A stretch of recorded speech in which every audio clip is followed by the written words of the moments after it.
വിജയേട്ടാ നമസ്കാരം. നമസ്കാരം.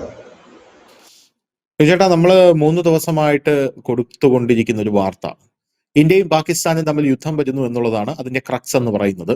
ഇത് ജസ്റ്റ് ഒരു മിയർ കോൺസ്പിറസി തിയറി ആയിട്ട് സോഷ്യൽ മീഡിയയിൽ തുടങ്ങിയതാണെങ്കിലും ഓരോ ദിവസം കഴിയും തോറും നമ്മുടെ വാർത്തയ്ക്ക് ക്രെഡിബിലിറ്റി കൂടിക്കൊണ്ടുവരികയാണ്.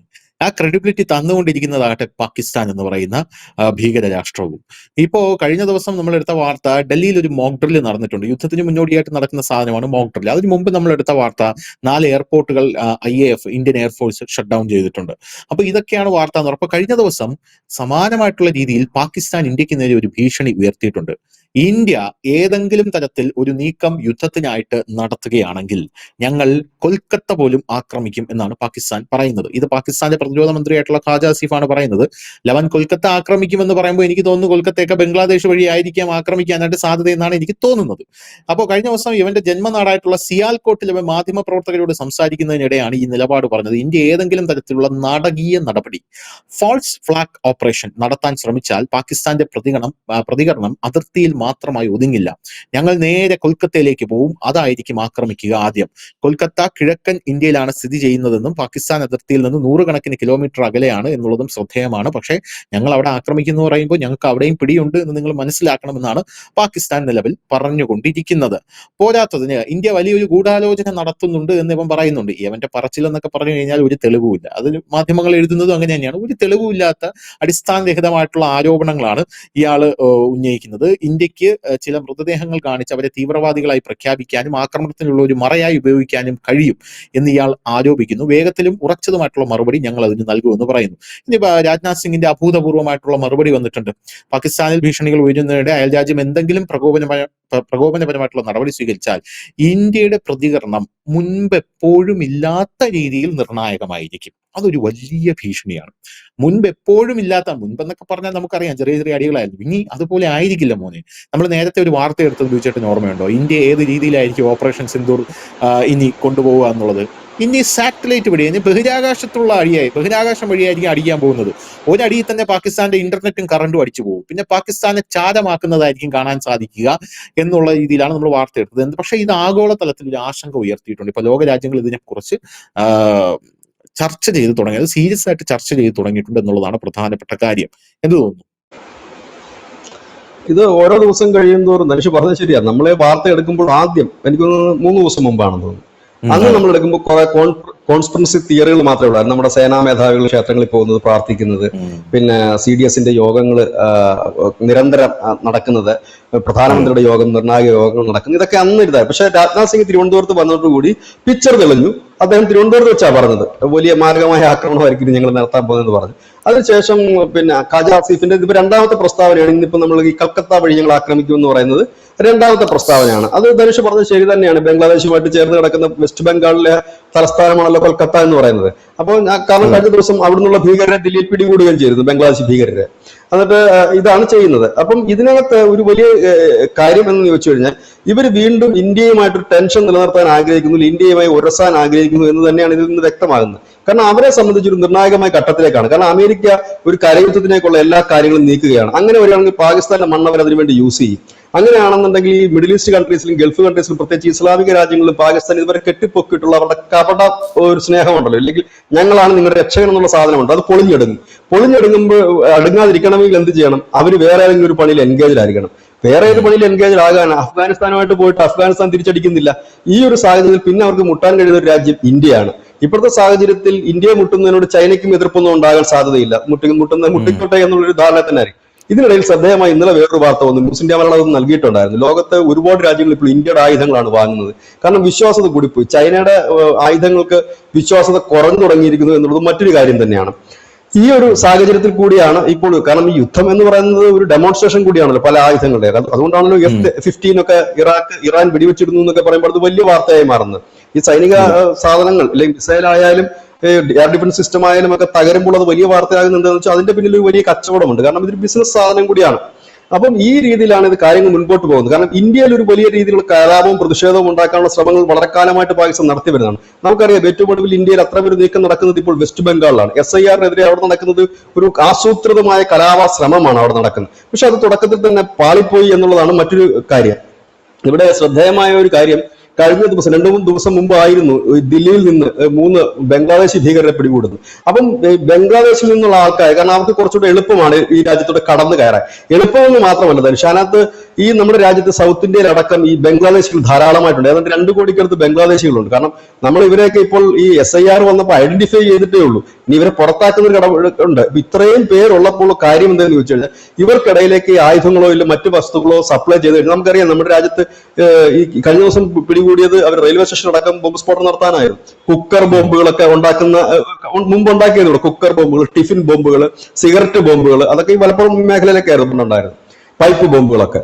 അപ്പം അത്തരത്തിലുള്ള കാര്യങ്ങൾ മെറ്റീരിയൽസ് എത്തിച്ചുകൊണ്ട് ഇവരെ ഉപയോഗിച്ചുകൊണ്ട് എളുപ്പത്തിൽ പണി നടത്താൻ കഴിയും എന്നുള്ളൊരു ധാരണയിൽ തന്നെയാണ് ഈ ഭീകരവാദം. കാരണം ഇപ്പോൾ ഭീകരവാദികളെ പാകിസ്ഥാൻ ഇങ്ങോട്ടേക്ക് കയറ്റിവിടുന്നതിന് പകരം ഇവിടെ ഉള്ളവരെ ട്രെയിൻ ചെയ്യിച്ച് അതിനുവേണ്ടി പ്രാപ്തരാക്കുക എന്നുള്ളതാണ് അവർ ചെയ്യുന്നത്.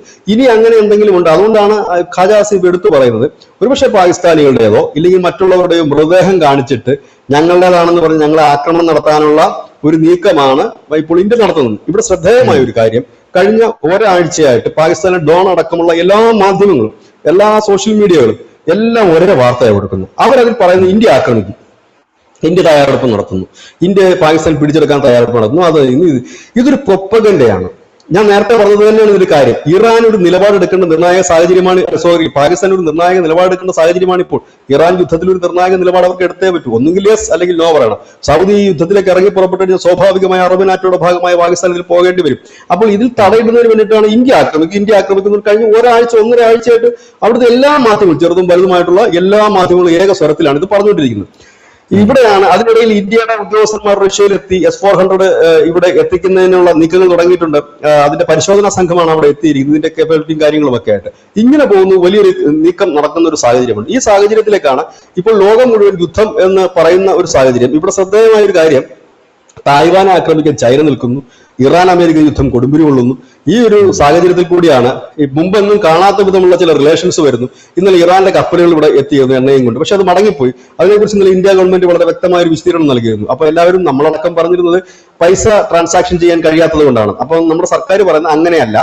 ഈ എണ്ണ എത്തുമ്പോൾ നിലവിലുള്ള നമ്മളുടെ ഇതുണ്ടല്ലോ, ആ ബിസിനസ് സ്റ്റാറ്റസ്, അതായത് ആ ഒരു ഉൽപ്പന്നത്തിന്റെ സ്റ്റാറ്റസ്, ആ ഡേ നമുക്കറിയാം ഡോളറിനൊക്കെ വിലകൾ ഓരോ നിമിഷവും മാറിക്കൊണ്ടിരിക്കുന്നു. ഈ എണ്ണയുടെ വിലകൾക്ക് വ്യതിയാനം സംഭവിക്കും. ഇപ്പൊ ഞാനിപ്പോ ഒരു 100 ബാരൽ എണ്ണ എടുക്കുന്നു, 110 രൂപയ്ക്കാണ് ഒരു ബാരൽ വെച്ച് എടുക്കുന്നെങ്കിൽ ആ വരുന്ന സമയത്ത് 108 രൂപയാണെങ്കിൽ ഞാൻ ആ 108 രൂപയ്ക്ക് തരാമോ എന്ന് ചോദിക്കും. കാരണം നമ്മൾ പറഞ്ഞ റേറ്റ്, ആ വിപണിയുടെ മൂല്യം അനുസരിച്ചിട്ടാണ് ഓരോ ദിവസവും നമ്മളതിനെ പ്ലാൻ ചെയ്യുന്നത്. ഇത് നേരത്തെ ഉള്ള കരാറല്ലല്ലോ ഈ സാധനം, അപ്പപ്പോ ഉള്ള കാര്യങ്ങളാണത്. കാരണം ഇത് കടലിൽ ഉണ്ടായിരുന്ന ഇറാന്റെ ഷിപ്പുകളിൽ നിന്നുള്ള എണ്ണയാണ്. അപ്പം ഇന്ത്യൻ സർക്കാർ പറഞ്ഞിരിക്കുന്നത് നിലവിൽ നമുക്ക് ഇറാനുമായിട്ട് കരാറില്ല. അപ്പൊ അത് എണ്ണ കമ്പനികളാണ് അത് നിശ്ചയിക്കുന്നത്, അവർക്ക് ഈ എണ്ണ എടുത്താൽ മുതലാകുമോ ഇല്ലയോ എന്നൊക്കെ ഉള്ളത്. അതിന്റെ ഭാഗമായിട്ടാണ്, അല്ലാതെ പൈസയുടെ ട്രാൻസാക്ഷന്റെ പ്രശ്നമേ ഉദിക്കുന്നില്ല. ഇത് ചിലപ്പം എടുത്തേക്കാം, ഇനിയും നമ്മൾ ചിലപ്പോൾ റേറ്റ് കുറച്ച് വന്നാൽ എടുത്തേക്കാം, സാഹചര്യങ്ങൾ അങ്ങനെ നിൽക്കുന്നു. ചൈനയിലേക്ക് റഷ്യൻ ഷിപ്പുകൾ ഇന്ത്യയിലേക്ക് തിരിച്ചു വിട്ടിട്ടില്ലേ? അത് ഇന്ത്യ കൂടുതൽ എടുക്കാൻ തയ്യാറാകുന്നു, കൂടുതൽ പൈസ തരാൻ തയ്യാറാകുന്നു. ചൈനയിലാണെങ്കിൽ ഈ ഷിപ്പുകൾ എന്ന നിലവിൽ അവർക്ക് ഇറക്കാൻ സംവിധാനമില്ല. കാരണം അവർ ഫുൾ ആയി കഴിഞ്ഞു, അവരുടെ റിസർവും കഴിഞ്ഞു. അവർക്ക് ഏതാണ്ട് 400ഓളം ഷിപ്പോ മറ്റോ ആണ് അവർക്ക് അവിടെ കിടക്കുന്നത്. 4-5 മാസം വേണം ഇപ്പൊ പോകുന്ന ഷിപ്പ് ഇത് ചെയ്യാനായിട്ട്. ഈ ക്രൂഡ് ഓയിൽ തുറമുഖത്തേക്ക് ഇറക്കാൻ തന്നെ അത്രയും കാത്തിരിക്കേണ്ടി വരും. അപ്പം റഷ്യ നോക്കുന്നത് എന്താണ്, ഏറ്റവും എളുപ്പത്തിൽ ഇന്ത്യക്ക് ഇപ്പൊ ആവശ്യമാണ്, ഇത് ഒറ്റയടിക്ക് കച്ചവടം ചെയ്ത് പോകാൻ പറ്റും. ഇതാണ് ഇപ്പോൾ നിലവിലത്തെ സാഹചര്യം. അപ്പം ഇങ്ങനെ നിൽക്കുന്നു. റഷ്യയുടെ കയ്യിൽ നിന്ന് ഇന്ത്യ ചരിത്രത്തിൽ ഇല്ലാത്ത വിധം വലിയ രീതിയിൽ എണ്ണ വാങ്ങിക്കൂട്ടുന്ന ഒരു സാഹചര്യം. ഇങ്ങനെയൊക്കെ മുമ്പോട്ട് പോകുമ്പോൾ ട്രംപ് ആണെങ്കിൽ പെട്ടുകിടക്കാണ്. എണ്ണയെക്കുറിച്ചും പിണ്ണാക്കിനെ കുറിച്ചും പറയുന്നില്ല. ഇന്നലെ അദ്ദേഹം വേറൊരു ഡയലോഗ് അടിച്ചിരുന്നു, അതാരും ശ്രദ്ധിച്ചിട്ടില്ല, നമ്മൾ ശ്രദ്ധിക്കാതെ പോയി. ഞാനത് പിന്നീടാണ് ശ്രദ്ധിച്ചത്. അതായത് മരുന്നുൽപ്പന്നങ്ങൾ, ഫാർമയ്ക്ക് വലിയ തീരുവ പുള്ളി പ്രഖ്യാപിച്ചിട്ടുണ്ട്, 200% തീരുവ. പക്ഷെ നമ്മളെ സംബന്ധിച്ച് അത് ബാധിക്കില്ല. കാരണം നമ്മൾ കൂടുതൽ ജനറിക് മെഡിസിൻസ് ആണ് ഇവിടുന്ന് കയറ്റുമതി ചെയ്യുന്നത്. അതിനെ അത് ബാധിക്കില്ല, അതിന്റെ താരിഫ് കൂട്ടിയിട്ടില്ല. പക്ഷെ പേറ്റന്റ് ഉള്ള മെഡിസിൻസിന്റെ താരിഫ് അദ്ദേഹം കൂട്ടിയിട്ടുണ്ട്. പേറ്റന്റ് ഉള്ള മെഡിസിൻസ് നമുക്ക് കുറവാണ് അമേരിക്കയിലേക്ക് കയറിപ്പോന്ന്. അപ്പൊ അതിനാണ് ഈ 200% കൂട്ടിയിരിക്കുന്നത്. പക്ഷെ ഇതും അതായത് പുള്ളി ഇതിന്റെ ഇടയ്ക്ക് ഗ്യാപ്പ് കിട്ടുമ്പോൾ ഒരു ഭാഗത്ത് പുള്ളി യുദ്ധം ചെയ്യുന്നുണ്ട്.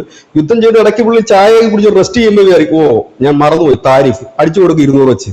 ഒരു രസമായിട്ടാണ് പുള്ളി ഇത് കൊണ്ടു നടക്കുന്നത്. ഒരു ഭാഗത്ത് യുദ്ധം, അതിന്റെ അങ്ങനെയാണ് നമുക്ക് തോന്നുന്നത് കാണുമ്പോഴത്തേക്ക്. അപ്പോൾ താരിഫ് റിപ്പോർട്ട് പുറത്തു വന്നിട്ടുണ്ട്. അതായത് ഈ ചില ആൾക്കാർ ഈ പോൺ അഡിക്റ്റ് ഒക്കെ ആയിരിക്കുമല്ലോ, ഈ അശ്ലീല ദൃശ്യങ്ങൾക്ക്. അതുപോലെ ട്രംപ് എപ്പോഴും കാണുന്നത് യുദ്ധത്തിന്റെ വീഡിയോകളാണ്. അത്ര യുദ്ധത്തിന് അഡിക്റ്റ് ആണ് ട്രംപ് എന്ന്. ആ യുദ്ധം മാത്രമല്ല, പുള്ളി എന്താ പറയുന്നത്, എന്തെങ്കിലുമൊക്കെ ഗുരുത്തക്കേട് ഒപ്പിച്ചുകൊണ്ടിരിക്കും, അല്ലെങ്കിൽ പ്രശ്നകാരി എന്ന് പറയത്തില്ലേ, ഒരു ചൊറിയൻ ഇല്ലെങ്കിൽ പ്രശ്നകാരി എന്ന് പറയുന്നതിനേക്കാണ് പുള്ളി ഈ യുദ്ധത്തിൽ. ഇപ്പൊ ഞാൻ ഇങ്ങനെ ആലോചിച്ചു, ഈ മനുഷ്യൻ ഒരു വലിയ യുദ്ധത്തിന്റെ മുഖത്താണ് നിൽക്കുന്നത്, വലിയ പ്രശ്നങ്ങളാണ് അവിടെ നടന്നുകൊണ്ടിരിക്കുന്നത്. അതിനിടയിൽ പുള്ളി ഒരു ഗ്യാപ്പ് കിട്ടിയപ്പോൾ പറയുകയാണ്, എല്ലാ മെഡിസിൻസിനും, പേറ്റന്റുള്ള എല്ലാ ഫാർമസിക്കും മെഡിസിൻസിനും ഞാൻ 200% താരിഫ്, ഇനി യുദ്ധം കഴിഞ്ഞാൽ 500% താരിഫ് വീണ്ടും ചുമത്തുമെന്നാണ് അദ്ദേഹം പറയുന്നത്. കാരണം ഇനിയിപ്പം പുള്ളി താരിഫിന് വേണ്ടിയിട്ട് വാദിക്കുന്ന എന്തായിരിക്കും അറിയോ, അമേരിക്കയ്ക്ക് ഈ യുദ്ധത്തിൽ വലിയ ചെലവ് വന്നു, ആ പൈസ തിരിച്ചു പിടിക്കണമെങ്കിൽ താരിഫ് വേണമെന്ന് പറയും. അതായത് ലോക രാജ്യങ്ങൾ ഇപ്പോഴും വിശ്വസിക്കുന്നത് ഇങ്ങനൊരു ചെറിയ ഗ്യാപ്പ് കിട്ടിയാൽ വീണ്ടും പഴയ കണക്കിന് താരിഫ് യുദ്ധമായിട്ട് വരും. അതിനൊരു ഇട കൊടുക്കരുതെന്ന് കരുതിയിട്ടായിരിക്കണം ഒരുപക്ഷെ ഇറാന് രഹസ്യമായിട്ടെ കൊണ്ട് ആയുധങ്ങളോ സാങ്കേതിക വിദ്യകളോ കൊടുക്കുന്നത്. അതുകൊണ്ടായിരിക്കാം നീട്ടിക്കൊണ്ട് പൊക്കോ, കുഴപ്പമൊന്നുമില്ല, ഒന്ന് റെസ്റ്റ് കൊടുക്കരുത്, കൊടുത്തു കഴിഞ്ഞാൽ ഞങ്ങൾക്ക് പണിയാകും, അതുകൊണ്ട് റെസ്റ്റ് ഇല്ലാതെ അടിച്ചോളാൻ പറഞ്ഞു കാണുമായിരിക്കും. ഏതായാലും ഇങ്ങനെ നിൽക്കുന്ന സാഹചര്യം ഇവിടെയാണ് പാകിസ്ഥാൻ ഒരുപക്ഷെ ഒരു സാധ്യതകൾ കൂടുതലാണ് തനിഷെ ഈ പറയുന്നതിനൊക്കെ, യുദ്ധത്തിനൊക്കെ ഒരു സാധ്യതകൾ വളരെ കൂടുതലാണ്. കാരണം ലോകം മുഴുവൻ ഇങ്ങനെ ഒരു വലിയ ക്രൈസിസിൽ നിൽക്കുന്ന സമയത്ത്, യുദ്ധസമാനമായ സാഹചര്യത്തിൽ എല്ലാ രാജ്യങ്ങളും നിൽക്കുന്ന സമയത്ത് ഒരുപക്ഷെ അതിനുള്ള സാധ്യതകൾ വളരെ കൂടുതലാണ്. നമ്മൾ പിന്നെ എപ്പോഴും വളരെ നേരത്തെ തന്നെ ഇങ്ങനെയുള്ള കാര്യങ്ങൾ പറയുന്നതുകൊണ്ട് ആളുകൾ ഏത് വാർത്ത വന്നാലും താഴെ നമ്മുടെ പ്രേക്ഷകർ ചിലർ വളരെ കുറച്ച് പേരൊക്കെ വന്നിട്ട് പറയും, തേങ്ങ ഉടക്കിയ സമയം നിങ്ങൾ കുറെ നാളുകൊണ്ട് പറയുന്നതാണല്ലോ, ഇത് തന്നെയായിരുന്നു ഓപ്പറേഷൻ സിന്ദൂറിന്റെ സമയത്ത് 15 ദിവസമായിരുന്നു നമ്മൾ ആ വാർത്ത ചെയ്തത്. ആ 15 ദിവസം ഇതേ കമന്റ് തന്നെ വന്നു, ഇറാൻ അമേരിക്ക വാറിന് കമന്റ് വന്നു. പറഞ്ഞു ഇപ്പൊ യുദ്ധം ഒഴിഞ്ഞൊരു സമയമില്ല എന്നായി ലോകത്ത്. അല്ല, അപ്പം ഇങ്ങനെ വന്ന് പറയും തേങ്ങ അടക്ക സമയം. കാരണം ഇത് സാധ്യതകൾ വളരെ കൂടുതൽ നിൽക്കുന്നു. കാരണം നമ്മളിത് നമ്മുടെ കയ്യിൽ നിന്നിട്ട് പറയുന്നല്ല, ഇന്റർനാഷണലും നാഷണൽ മീഡിയാസും ഇത് തന്നെ പരിശോധിച്ചതിന് ശേഷം തന്നെയാണ് ഇത്തരം വാർത്തകൾ നമ്മൾ എടുക്കുന്നത്.